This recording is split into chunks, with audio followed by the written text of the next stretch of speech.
बहुप्रतीक्षित खामगाव जालना रेल्वे मार्गाला हिरवा कंदील असा असेल 162 किलोमीटरचा रेल्वे प्रवास. गेल्या अनेक दशकांपासून प्रलंबित असलेल्या बहुप्रतीक्षित खामगाव जालना रेल्वे मार्ग प्रकल्पाला अखेर केंद्र सरकारकडून हिरवा कंदील मिळाल्याचे जवळपास निश्चित मानले जात आहे. 26 मे रोजी या रेल्वे मार्गासाठी आवश्यक भूमी अधिग्रहणासंदर्भातील राजपत्र प्रकाशित झाल्यानंतर या महत्वाकांक्षी प्रकल्पाच्या कामाला अधिकृत सुरुवात झाल्याचे संकेत मिळाले आहेत. लवकरच केंद्रीय रेल्वे मंत्री अश्विनी वैष्णव यांच्याकडून या प्रकरणाची अधिकृत घोषणा होण्याची शक्यता असून त्यानंतर बुलढाणा व जालना जिल्हा प्रशासनाला जमीन अधिग्रहण प्रक्रिया तातडीने सुरू करण्याचे निर्देश दिले जाणार आहेत. 162 किलोमीटर लांबीचा हा रेल्वे मार्ग मराठवाडा आणि विदर्भाला थेट जोडणारा महत्वाचा दुवा ठरणार आहे. या मार्गामुळे बुलढाणा आणि जालना जिल्ह्यातील अनेक गावांचा रेल्वे संपर्क वाढणार असून कृषी, व्यापार, उद्योग आणि दळणवळणाच्या क्षेत्रात मोठी प्रगती होण्याची अपेक्षा व्यक्त केली जात आहे.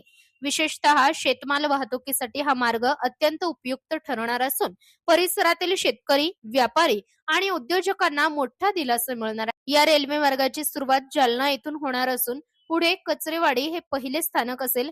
त्यानंतर राममूर्ती, नाव्हा, सिंदखेड राजा, देऊळगाव राजा, जळगाव रोड, देऊळगाव मही, अंढेरा, मेरा खुर्द, चिखली, दही, अमडापूर, जकिया, तेली आणि न्यू खामगाव अशी नवीन रेल्वे स्थानके उभारण्यात येणार आहेत.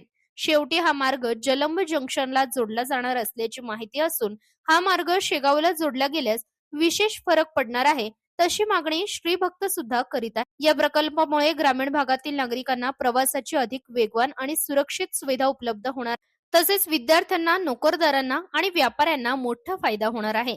अनेक वर्षांपासून रेल्वे सुविधेपासून वंचित असलेल्या भागात विकासाचे नवे दालन उघडणार असल्याने नागरिकांमध्ये समाधानाचे वातावरण निर्माण झाले आहे.